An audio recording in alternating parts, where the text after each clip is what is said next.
Welcome to the Cougar Tail Gate, where BYU fandom lives. Here's your host, Lauren McLean. What is up, Cougar fans? For the first time all year, we're coming to you after a BYU loss. But leading up to it, you have to admit, it was a really fun week. After 2 days to prepare and fly across the country and drive an equipment truck too that everyone randomly tracked on Twitter, against an undefeated top 15 team running the most exotic offense BYU has faced all season, the Cougars still took it down to the last play of the game, only to fall just a yard short of the win. After their first loss of the season, they dropped a few spots in the rankings and are on to the final opponent of the schedule in 2020, San Diego State. What a weird year, man. There's also a basketball game on the schedule for today against, Utah. But let's tackle these one at a time. First, football, and to help us get to know San Diego State a little better, our producer Cole has looked up some facts about the Aztecs to get to know the foe a little better. What's up, Cole? Hello, Lauren. Hi. But before we get to San Diego State, let's talk about a very important topic. Ooh. The all-black uniforms. Oh, of course. The all-black uniforms. Those things are so sweet-looking, in my opinion. The last time BYU wore them was in 2016 against Utah State. What do you think about a game that BYU won, right? Taysom yes. Hill, the Taysom-Utah State games that I remember aren't always the fondest memories. No. But the 2016 one was Jamal Williams having like over 100 yards, and they got the win, right, 28-10. And so it's a good memory, and they just look so nice, and it's going to be a night game. Like San Diego State prides themselves on their night games, but in Provo, in the All Blacks, I think BYU's got the edge looks-wise. Dun, dun, dun. Billy Nixon, who came on our show, what's it been, a couple months now, he's in charge of the equipment for BYU. He was having a good year even before we had him on. That's why we got him here. BYU equipment has just been crushing it all year. Oh, they really have. They have been absolutely phenomenal. And to reveal this, they actually had Matt Bushman come into the locker room after the win against North Alabama, yeah. That's right. And so the team just went crazy. And Billy wouldn't tell us whether they were going to wear these uniforms or not. We tried to ask point blank. We were like, okay, of all the uniforms people ask about, like we tried to edge into it a little bit, like what? And then we seriously said, hey, what about the All Blacks? Okay, but we're being serious now. Are they going to wear those? A thing. But which made you know that they were going to wear them? Oh, yeah. Because or else he would have said, no, not this year. No. But when they're staying silent about it, something's on the horizon. Save it for the season finale. San Diego State, baby. So let's talk a little bit, though. So last year, San Diego State held BYU to just 3 points. And this was either the last or second to last game of last season as well, after a pretty good year, and then just things kind of fell off. It was such a weird game to watch because BYU... kind of like watching Coastal Carolina, where they started driving. We're like, okay, this is the drive where the offense is going to figure it out, right? But exactly. 3 points in the whole game, and it was 13-3 final. It was just so weird. It was depressing, and it was definitely unexpected. But the Aztecs this year again have a top 10 defense in the country in 8 different defensive categories. So BYU's offense is going to have to be ready to roll tonight. And also, San Diego State is a run-heavy offense, similar to Coastal Carolina, but BYU is not going to have to deal with anything, I don't even think, even close to what Coastal Carolina threw at them. Kind of triple option, kind of RPO, What was that? What? I don't even know what that was. But it was ball control to the max. Exactly. Well, so the Cougar defense isn't going to have quite their hands full like they did last week. But the offense, on the other hand, is going to have to put the work in. This will be the Zach Wilson revenge game because he sounded just in the post-game press conferences for Coastal Carolina like he couldn't get into rhythm, and he was just very frustrated with himself. And this is a guy that is looking to be a top 10 draft pick. This is where he makes the statement. And I think that's going to be a really good thing for Cougar fans. I agree. It's not just for his team, and I really do believe he said he was all in. When people asked him, are you going to opt out before the bowl game? Are you going to go pro? He's like, listen, I'm all in on this team right now, and I want to do it for them, which I think is 100% true. But I also think, like you said, he is looking to the future a little bit. How could you not? Mm-hmm. All eyes are on me and have been on me, and I didn't have the greatest game last week when most of the eyes in the entire country were on me. And so the most eyes, I think, in like 10 years for an ESPNU broadcast. Why they stuck this game after College Game Day was there, 2 undefeateds, 2 top 15s. Yes. Who even knows what was on ESPN during that game? Because, we figured out, but no one was watching it. Everyone was watching the BYU Coastal Carolina game. But anyway, I love BYU fans. They're always gonna be watching ESPN. Right. That's right. And they've got something to watch this evening against San Diego State, another pretty decent team. So let's kind of look at the Aztecs for this year. Coming off a couple losses, so they've lost to Colorado, the undefeated Pac-12 team at 3-0, and then they beat Colorado State just in their most recent game. But they're 4-3 total, 4th in the Mountain West. And so let's kind of look at the history of San Diego State and where they've come from. They're in the Mountain West right now. They kind of toyed with the Big East like everyone was doing back the last time conference realignment happened. Remember, there were rumors about Boise State. Mm-hmm. TCU was like officially in the Big East, and then they weren't. So like this crowd of teams that BYU has rivalries with in the Intermountain West that are all looking for a way to, increase their national prominence. And I think BYU belongs in that category. San Diego State is kind of right there too, right? One of their biggest rivalries is with Fresno State, another team kind of in that category. They play for the old oil can. If you thought our old wagon wheel was kind of goofy or some of the other... old oil can. It's an old oil can that Fresno State neat. and San Diego State play for each year. We have fun looking at some of the famous alums from each university that we end up playing. Your pick. How about Carl Weathers? Most recently on The Mandalorian. Every once in a while, of course, famous for the Rocky movies. He played football at San Diego State. Apollo. That's Apollo Creed. Played for San Diego State? Uh-huh. And he played for Coach Don Coryell when he was coaching at San Diego State before he went on to coach the San Diego Chargers and have that offense light up the NFL, Dan Fouts, all those records that they set in the early 80s. He was doing that same thing in college in the 70s with San Diego State. What was his position? Carl Weathers? I didn't look that up. I think he was a linebacker. Okay. If that's all right. What? Okay, listen. Not a huge fan of San Diego State, but if Apollo Creed was an Aztec, I might have to start cheering for him. That's awesome. They have played in a few different stadiums. They're getting ready to have a brand new stadium on the campus of San Diego State. It will be called Aztec Stadium. Before that, they played in old Jack Murphy / Qualcomm / whatever San Diego was doing. But that is currently being demolished so that they can make room for this new stadium. Right now, they're playing in that StubHub Center where the Chargers were kind of playing, right? The soccer field. It's not called StubHub right now, but it's that soccer field. Right. They get a real stadium, though, tonight. It's going to be in Lavelle Edwards. Heck yeah, man.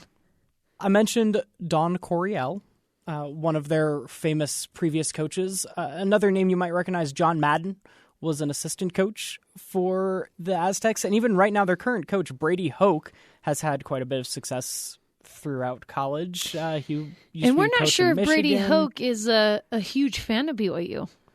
Right. As per his recent interviews, saying somebody asked him if he in the future would like to make it a consistent scheduling against BYU, and he basically was like, I don't know.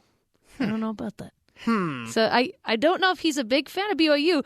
Maybe not giving BYU the respect, and I feel like he knows they deserve respect, but he's just like, you know what? I don't know. I don't know if I like these guys, so we'll see what happens. But and there is plenty to talk about between BYU and San Diego State on the basketball court. But Lauren, I'm going to save that stuff because next week is when BYU basketball plays San Diego State in basketball. And so we'll save all that Kawhi Leonard fun. I was just going to say, shall we tease Jimmy Fredette, Kawhi Leonard matchup? Absolutely. 2011. Those were the days. Okay, continue. So I mentioned Carl Weathers played a little linebacker when he was in college before he went on to be, a very famous actor. There are plenty of other players that have, and he also actually played in the NFL for a couple years as a linebacker for the Oakland Raiders. There's plenty of other guys, though, that have played for San Diego State through the years that have had more successful professional football careers, like, for example, a guy named Marshall Faulk. Hall of Fame running back, 7-time Pro Bowler, one of the best runners in NFL history, second overall draft pick, Marshall Faulk. He played for San Diego State. Also, Kabir Gbajabiamila and his brother Akbar Gbajabiamila. I'm sorry, what? I would love any excuse possible to say those names.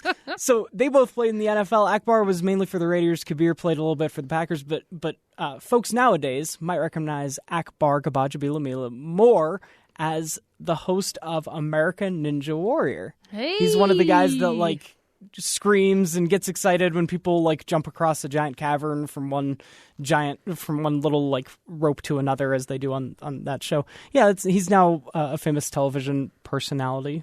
So San Diego State getting you ready for the real entertainment world in addition to the NFL world.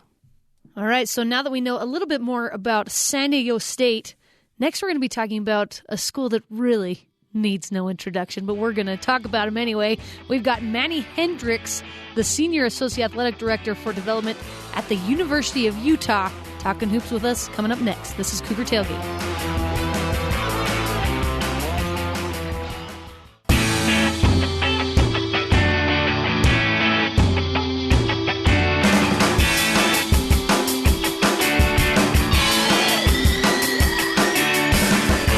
Welcome back to the Cougar Tailgate. I'm Lauren McLean. There's a rivalry on the Hardwood with BYU Hoops and the Utah Utes here at the Marriott Center tonight. And to help us warm up, we've got Manny Hendrix on Zoom with us, the Senior Associate Athletic Director for Development, the University of Utah. He also played for the Utes from 82 to 86. You might have heard of him. Welcome to the Cougar Tailgate, Manny. Thank you. Glad you guys had me on. We're excited to have you. So we usually ask about a favorite sports memory when we start these interviews, but I can guess what might be one of yours. 1985 WAC tournament against Wyoming, 1 second on the clock. Does that ring any bells? Yes, it does. Where does that rank among some of your favorite memories? Gosh, it was it's probably the highlight. It was just one of those moments where you just thought the season was over with because it was a tournament and the shot just miraculously went in. But no question, it was a big shot. But I would say probably my best moments was probably playing against that team down south. The team. No question. Hey, now you need to elaborate a little bit. Which one of those games was your favorite? Gosh, I think all of them. It was such an intense rivalry. BYU have such a great program and it's great organization down there, great leadership. That you was measured by that game, and we played them twice a year, and it always brought out the best in all of us, as you'll see tonight.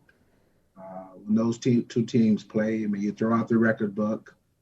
It doesn't matter about the talent. It doesn't matter about the rankings. There were times when we were clearly more talented than BYU and they beat us, and vice versa. There was time when there was more talent and we beat them.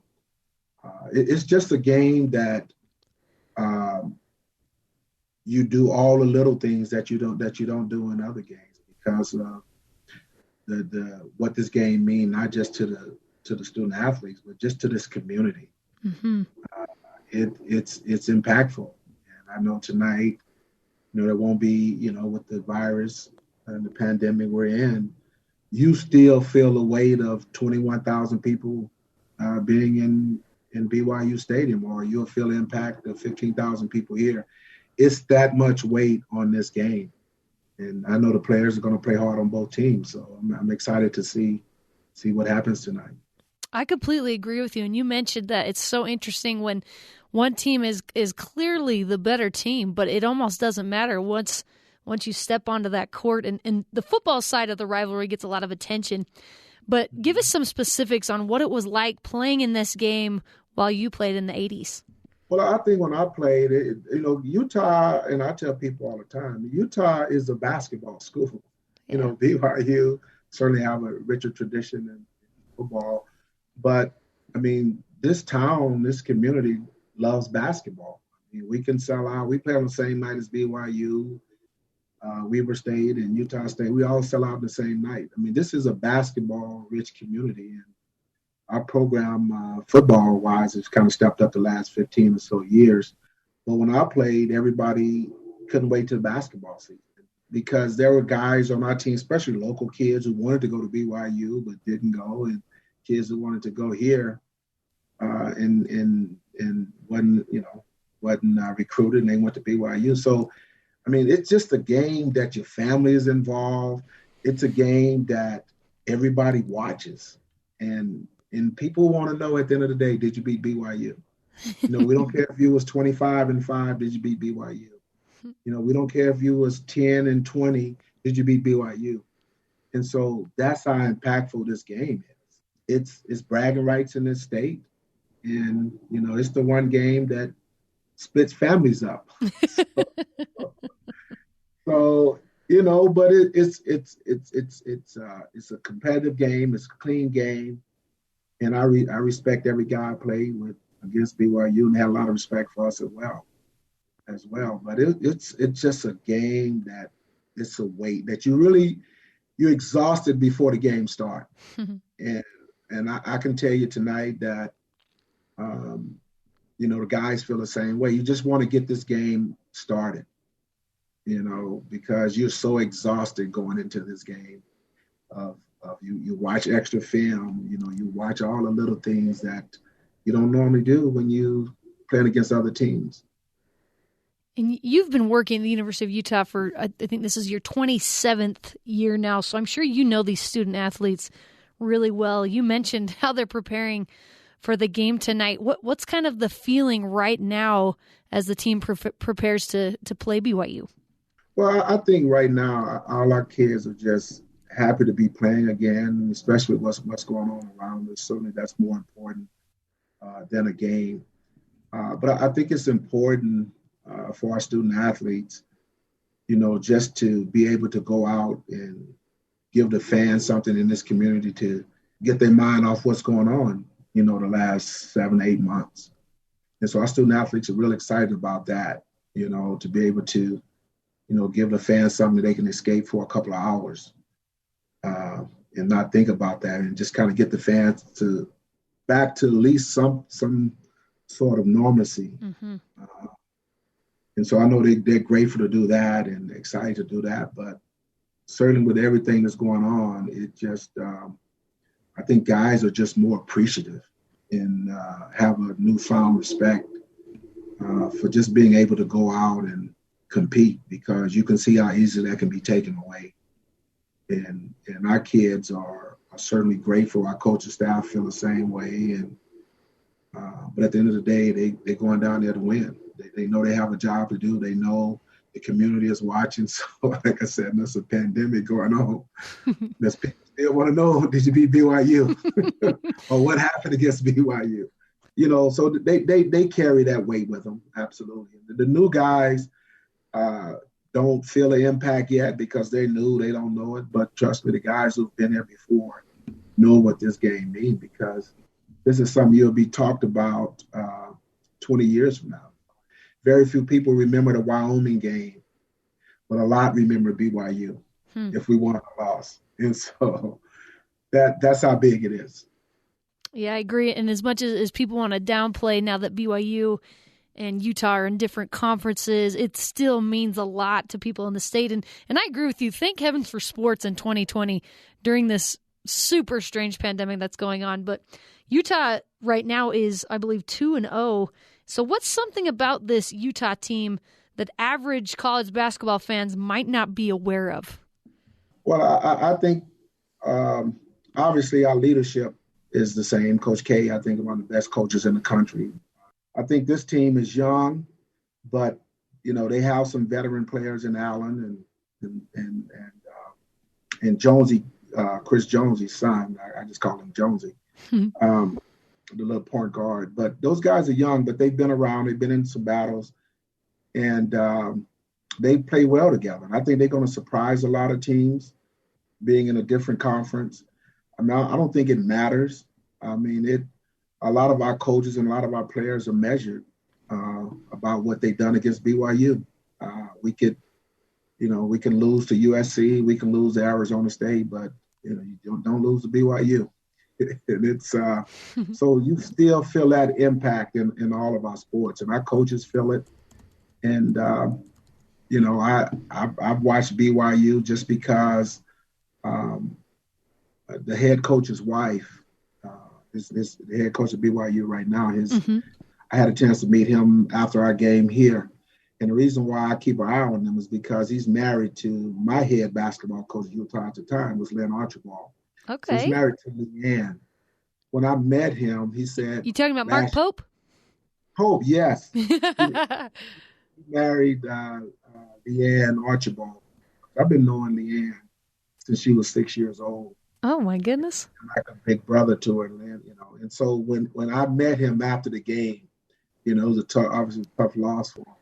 But he said to me, he said, you know what, I'm so glad to finally meet you because I've heard so much about you all my life that, it's a weight off my shoulder because my wife and mother-in-law talk about you so much that I'm just happy to meet you. And so it was kind of a touching moment, but, I certainly wish them the best of luck. And I think he's a great young coach.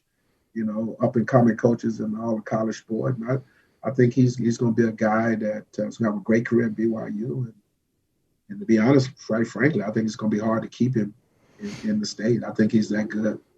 Yeah, I think so too. I love that story because I feel like there can be a lot of animosity between University of Utah and BYU for different reasons. So it's always nice. There's also so many connections.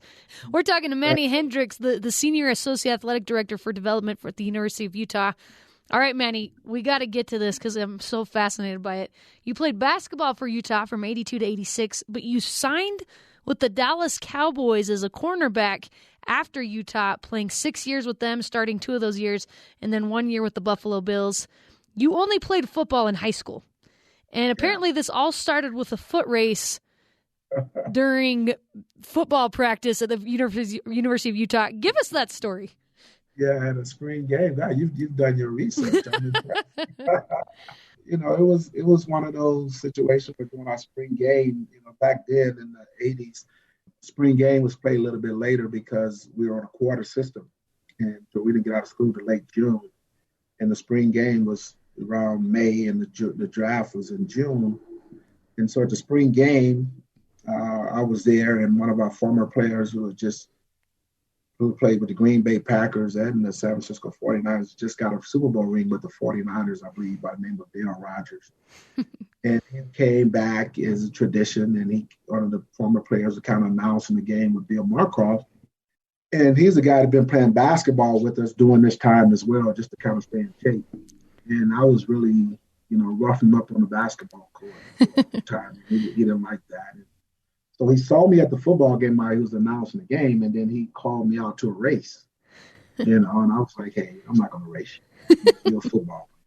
And so he kind of got the crowd involved. And so a couple of my teammates said, hey, man, he can't guard you on the basketball court. You go right around him. So you got to be faster than him if you're in a foot race, and it's only 40 yards. And so I said, okay, I'll race you, but we only go 30 yards. I can't run 40. I'll race you 30. So we raced 30, and I beat him by like 10 yards and 30 yards. So I'm thinking, like, man, this dude, another, 3 steps is another 10 yards, right? So I said, okay, we'll go 40. And so we decided to go 40 yards, and we went 40, and I turned around backwards like the last 10 yards. And the Dallas Cowboys scouts were there. Gil Brandt, and he was a general manager or player development, and he said, hey, would you be interested in playing football? And I was like, hey, I've played football since high school. He said, well, it's just like playing basketball. You just, your defensive back, just play one-on-one with like you play one-on-one with your guy. I'm like, okay, cool. So I ran the 40-yard dash for him when the next day, and the draft was a couple of weeks later. They didn't draft me, but they invited me to camp. And so they invited me to Dallas. And I just remember the night before, I flew in on a Wednesday night, and the mini camps were Thursday, Friday.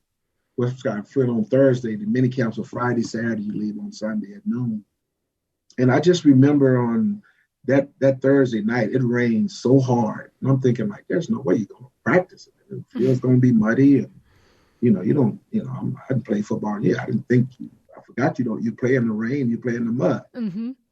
And so I went out there and went through the drills, and I hadn't backpedaled in a long time. And guys would kind of beat me in routes and things like that, but, stop and go routes. And so Coach Landry called me over and he says to me, Hendrix, you're too fast for these guys to be running by you. So I just want you to play bump and run coverage. I don't care, don't listen to anybody in the huddle. Every play, you just cover the guy man-to-man, bump and run. And so when I did that, guys couldn't run away from me. And the ball come, I knock it down. It wasn't nothing spectacular. So then all of a sudden, I'm thinking, like, I can do this. This is pretty good. And so just kind of make a long story short, they cut me at the end of the training camp. And they said, well, we may bring you back and you'll stay in shape. And so they cut me. I went home for a couple of weeks. They bring me back a couple of weeks later. And my first game was against St. Louis Cardinals on Monday Night Football. You know who my assignment was against? BYUtv.